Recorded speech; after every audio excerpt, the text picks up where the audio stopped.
A vitória do Brasil sobre a Croácia deixou evidente os pontos mais fortes e fracos e mandou um recado para o Ancelotti: não subestime Endrick. Bora falar sobre esse jogo, o que deu certo, o que foi ruim na seleção brasileira, quem foi bem e quem foi mal.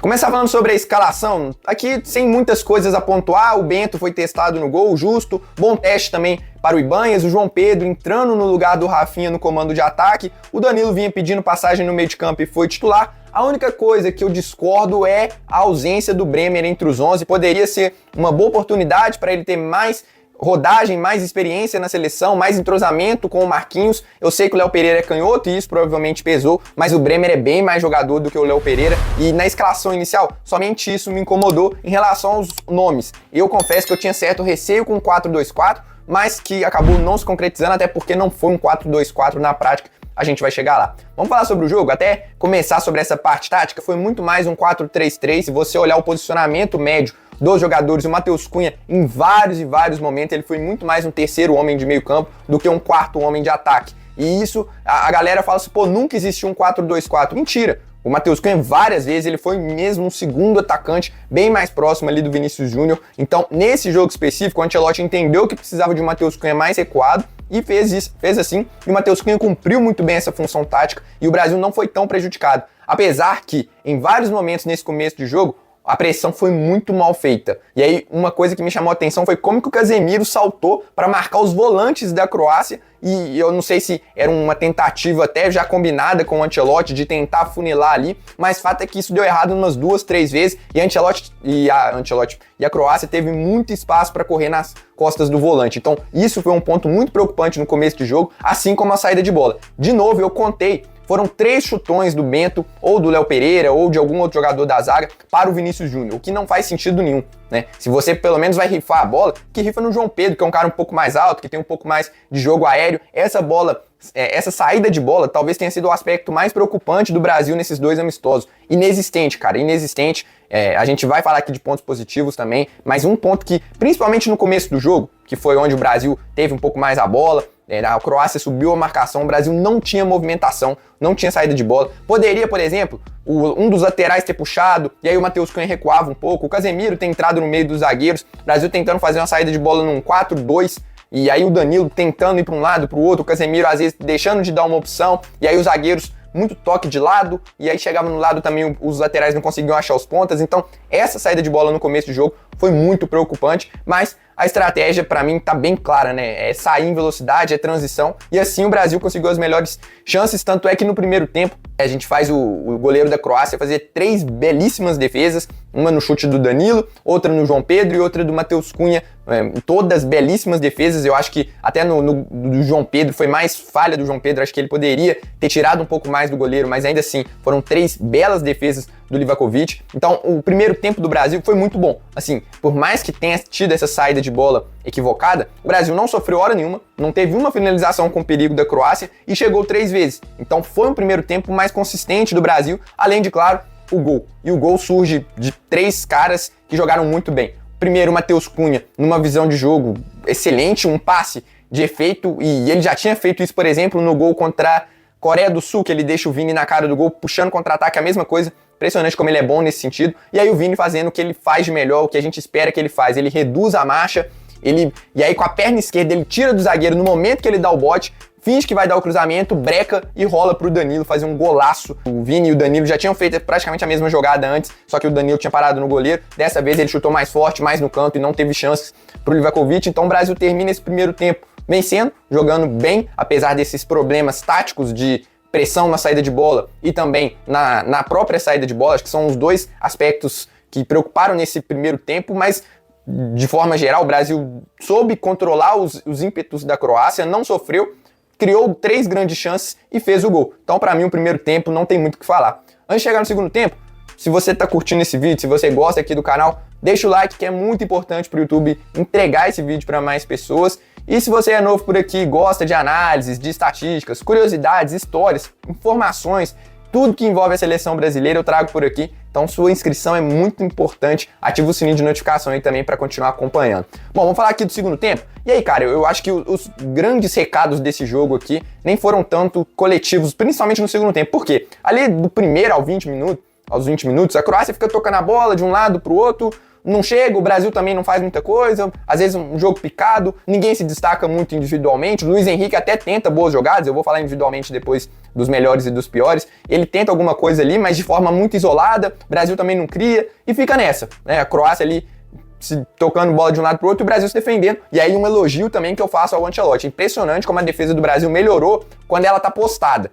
Né, que a gente tem 4 momentos no jogo: transição ofensiva, transição defensiva, organização ofensiva e organização defensiva. No momento que o Brasil se organiza ali com 2 linhas de 4, mais os 2 atacantes, às vezes até uma linha de 4 e uma linha de 5, o Brasil está se defendendo muito bem. E foi assim contra a França, né? A França ficou rodando, e criou um pouco mais de oportunidade que a Croácia, mas o Brasil se defendendo nesse 4-4-2 está muito bem, porque faz 2 linhas muito compactas, os atacantes voltam bem pelas beiradas. O problema do Brasil na marcação tem sido quando sobe todo mundo, porque aí os atacantes estão largando, às vezes você vê o Vini olhando, aí vem um outro cara, inclusive um dos gols, o gol que o Brasil sofre, eu vou chegar lá também, foi dessa falta de marcação, mas quando tá postado defensivamente, tá muito bem. Aí fica esse jogo moroso até os 30 minutos, os dois times fazem muitas movimentações, muitas substituições, e aí fica um pouco mais movimentado.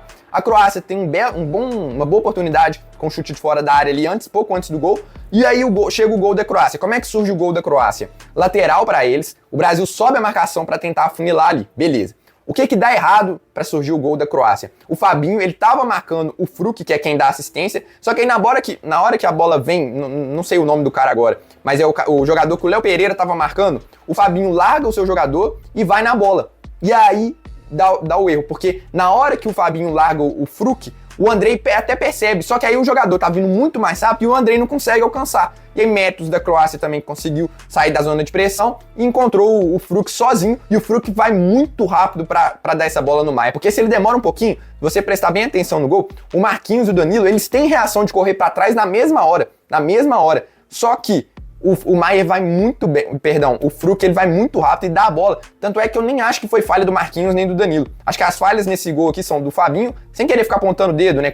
Acho que esse gol é muito mais coletivo, né? Questão de alerta, acho que dá pra ser corrigido pelo Ancelotti, mas o Fabinho larga o cara dele. O Marquinhos e o Danilo, eles fazem o que podem, eles vão correndo pra trás imediatamente, o Danilo não chega a tempo, e aí vem a outra falha, que é do Bento, que não tinha nada que ter saído do gol. Pra mim, não tem nem discussão que ele falhou, né? Porque o atacante deles, o meia, na verdade, o Maia, ele já estava cercado por 2, e mesmo que ele conseguisse finalizar, se o Bento estivesse dentro do gol, muito provavelmente ele conseguiria defender. Então foi uma péssima leitura do goleiro, e deixa um recado também no sentido de não temos um reserva à altura para o Alisson. Muito preocupante as atuações do Ederson e do Bento. O Ederson acho que nem falhou nos gols da França, mas com a bola no pé, nenhum dos dois foi bem também, não fizeram defesas importantes. Então, cara, fica aí a grande questão, né? Quando eu falo que o Alisson não tem reserva, é disso que eu tô falando. Nenhum dos dois é confiável. O Hugo Souza também falhou quando foi acionado, e os caras que talvez eu botasse um pouco mais de fé, que são mais experientes, não foram testados. Eu digo aqui Everson, Fábio, os dois ficaram pra trás, e aí a gente vai com esses 3, é torcer muito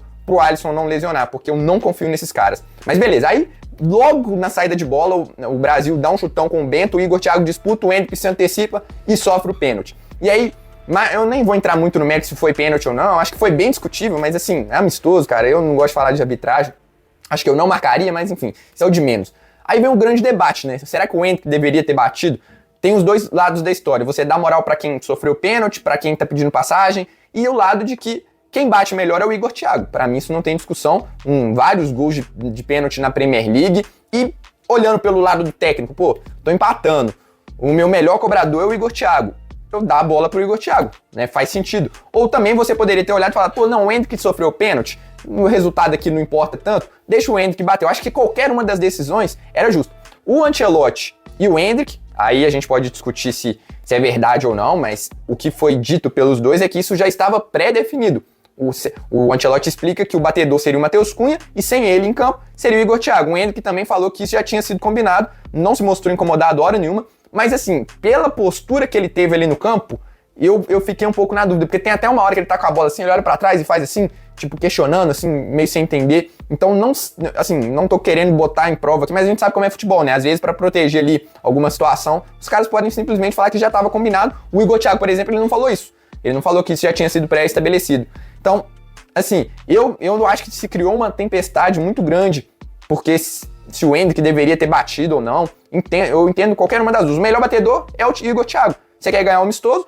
Não, deixa o Igor Thiago bater. Ou então você quer dar moral pra quem sofreu o pênalti, ele deixa o Endrick bater. Acho que qualquer uma das duas decisões seriam justa com os dois. Não vejo problema nenhum de o Endrick não bater o pênalti. Não acho que tem nada de, pô, não bate o... Eu acho que não ia passar isso na cabeça do Ancelotti na hora. Ah, não deixa o Endrick bater não, porque senão os caras vão me pressionar pra levar ele pra Copa. Não sei, cara, dificilmente eu não consigo ver isso, de verdade. Mas, enfim, gol do Igor Thiago, né, bateu muito bem, assim como de praxe. Acho que ele perdeu um pênalti só nessa temporada, ele bateu, sei lá, uns 10, muito bem mesmo. E aí, o time já vencendo, a Croácia vai pra cima, o Igor Thiago rouba a bola, também participa do terceiro gol, e aí o Endrick, mais uma vez, mostrando a estrela dele e deixando o Martinelli na cara do gol, passe na medida, e o Martinelli, né, impressionante como é um jogador de contra-ataque, de velocidade, e que aproveita as chances que tem, né, posso não ser fã dele aqui, mas a finalização de esquerda, voltando pra marcar, ele tá entregando justamente aquilo que o Ancelotti quer, um cara de segundo tempo, que vai entrar ali nos minutos finais, vai voltar, vai poder agredir em contra-ataque, ele é esse cara, e aí ele aproveita muito bem, finaliza de esquerda no canto.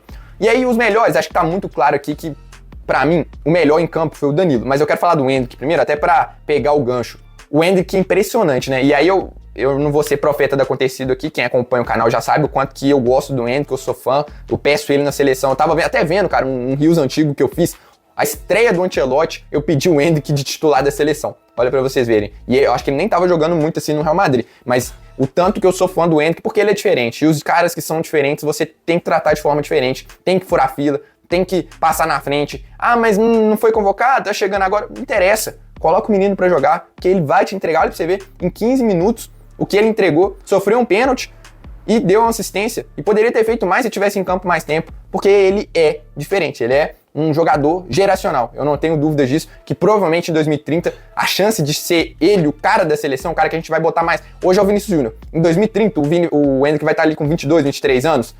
E eu acho que ele já vai ser o cara da seleção de tão diferente que ele é. Ele e o Estevão. E assim como o Estevão furou fila, eu acho que esse é o grande recado pro Ancelotti. Ancelotti, não dá, cara. Não dá pra não chamar o Endrick. Eu já acho errado ele ter poucos minutos, mas isso é discutível, vai, porque o João Pedro também tava jogando muito bem no Chelsea, tem essa questão de gestão de grupo, você vai colocar ali o João Pedro, mas, por exemplo, o Igor Thiago entrar na frente do Endrick, eu discordo. Ele já tinha entrado no último, mas pelo visto o Ancelotti ele vê muito mais o Endrick como esse segundo atacante, e eu acho que até de fato é a melhor posição dele, jogando com o 9 mais à frente. Eu acho que é onde ele rende mais, não é nem sendo esse 9 muito fixo, nem sendo esse ponta direita, é sendo esse segundo atacante, mais ou menos o que o Vini vinha fazendo. Então fica o recado pro Ancelotti. Eu acho que hoje a não convocação do Endrick é mais absurda do que a não ida do Neymar, por exemplo. Até porque o Endrick ele já se provou com diferentes técnicos. O cara fez gol contra a Inglaterra, contra a Espanha, amistoso. Quando entrou, sempre entregou. E a gente precisa começar a tratar o Endrick da forma que ele merece. Um jogador diferente. Eu acho que esse é o principal recado para o Ancelotti. Falando aqui de outros destaques, o Danilo. Impressionante, né? Aqui, eu acho que eu falei pouco do Danilo nesse vídeo. E eu acho que esse vídeo aqui é muito mais individual, porque coletivamente o Brasil tinha vários desfalques. No segundo tempo virou um pouco a bagunça. Então acho que os recados desse jogo aqui são individuais, né? E o Danilo é impressionante. Acho que se ele não cravou a vaga, ele deu uma baita dor de cabeça pro Ancelotti, porque a gente tinha garantido ali Fabinho, Andrei, Bruno Guimarães e Casemiro.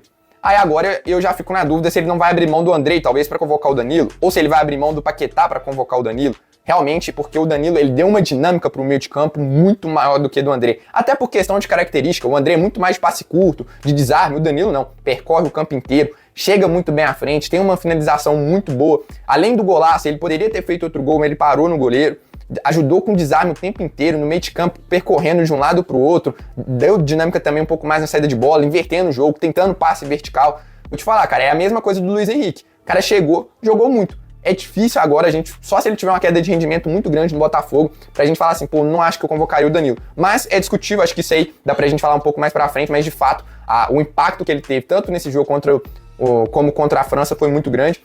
O Matheus Cunha teve um papel tático muito importante, como eu disse, recuando, e aí, além de dar o passe pro Vini, desarmou, fechou muitas vezes essa segunda linha de 4, e mais do que isso, né, impressionante como ele é inteligente. Eu acho que o Matheus Cunha é muito subestimado, às vezes ele não aparece muito, né, mas ele não perde a bola, perde, claro, né, jeito de falar, mas conduz muito bem a bola, toma as decisões certas, poderia ter deixado dele também 2 vezes, uma desvia na zaga e a outra o Livakovic pega muito bem, finaliza muito bem de fora da área. Acho que é difícil, por isso que eu fico nessa de não tirar nenhum dos 4 atacantes, porque os 4 são muito bons, ainda que o Vini não tenha rendido tanto. E por falar em Vini, esse jogo um pouco mais solto, né?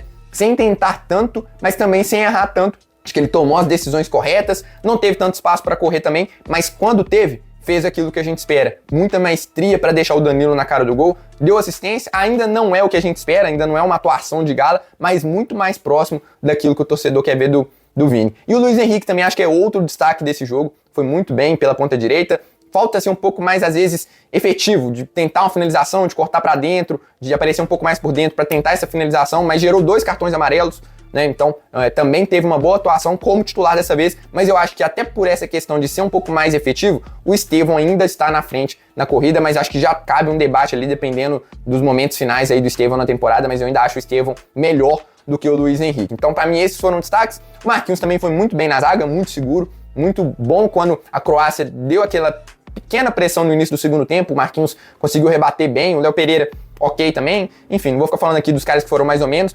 Piores do Brasil, acho que o Bento, mais uma vez, falhou, né? Acho que não tem como, ele até faz uma boa defesa no primeiro tempo, uma cabeçada, ele vai no alto, mas não passou segurança e fez uma leitura muito mal no gol da Croácia, além de errar algumas saídas de bola, então não foi legal. O João Pedro foi mal mesmo, acho que dos titulares, além do Bento, ele tem sido o pior, porque errou tudo que tentou, não conseguiu fazer o pivô, não conseguiu aparecer para finalizar. Quando apareceu, não aproveitou a chance, foi a única. Em falar nisso, né, eu tava falando do Matheus Cunha, deixou o João Pedro também na cara do gol, um passe incrível do Matheus Cunha. E o João Pedro, infelizmente, eu gosto muito dele, mas não rendeu, cara. Não sei se porque os zagueiros da Croácia estavam ali enfrentando 3 zagueiros, se o estilo de jogo não propiciou ele, mas o fato é que foi mal. Fazendo pivô, tentando finalizar, acho que nem teve tantas oportunidades. Quando tocou na bola, perdeu, não conseguiu driblar. Então, assim, uma partida muito ruim, muito negativa do João Pedro, que ainda não marcou com a camisa da seleção brasileira. O Casemiro foi muito citado por alguns nas redes sociais e, de fato, não foi uma boa atuação, mas também não colocaria entre os piores. Acho que ele foi um pouco afobado em alguns momentos, perdeu algumas bolas, mas ao mesmo tempo recuperou outras no campo de ataque, deu alguns lançamentos. Então, mais uma vez, de novo, uma partida meio oscilante do Casemiro, né? O que é um pouco preocupante, porque é o cara que na teoria a gente confia, mas tanto contra a França quanto contra a Croácia, ele tem lances muito bons, mas também algumas falhas que o Casemiro não pode cometer. Conclusão, esse resultado aqui eu acho que é o de menos, né? Acho que o que leva muito mais pra frente, acho que o Brasil não muda de status, sinceramente. Acho que o que fica desses 2 jogos é aquilo que a gente já sabia, né? E aí é difícil até você cobrar com tantas mudanças, falta de entrosamento, que o time tenha uma saída de bola mais bem trabalhada, que essa pressão seja tão bem exercida, mas são fatos, são pontos que o Ancelotti vai precisar trabalhar muito com o time titular nessa preparação para a Copa do Mundo, porque não tá legal. Se o Brasil pega um time que sabe pressionar bem ali na frente, tá difícil. Eu entendo que o time foi feito para jogar de transição, mas você também tem que ter outros artifícios, né? E se for pressionar lá em cima, ficar com essa bagunça, os gols que o Brasil tem sofrido foi a mesma coisa. O segundo gol da França e esse gol da Croácia, mesma coisa. Alguém largando e aí rola esse desmonte, né, na zaga. Aí vai um atrás do outro, né? Um erro atrás do outro. Nesse eu acho que foi até mais o Fabinho individual do que coletivo, assim como foi no outro. Mas, cara, isso precisa ser corrigido. Mas eu acho que o grande recado aqui são alguns destaques individuais. Danilo, Bremer foi muito bem, Endrick, o Igor Thiago também entrou bem, acho que gera um pouco mais de dúvida no meio de campo, no ataque vai se fechando ali, e eu espero de verdade que o Ancelotti não deixe o Endrick de fora da convocação, porque é um cara que muda o jogo, e pelo menos você ter ele como opção é muito relevante. Então, é isso, eu acho que o jogo foi bom, né? Foi ali uma nota 7 para a seleção brasileira, o primeiro tempo muito bom, o segundo mais com base nos aspectos individuais, mas seguro defensivamente. Acho que esses são os recados do jogo contra a Croácia. Você concorda comigo? Acha que o Brasil foi bem? Quem se destacou mais? Quem você não gostou? Deixa aí nos comentários. Não esqueça do like e de se inscrever. Um abraço e até a próxima.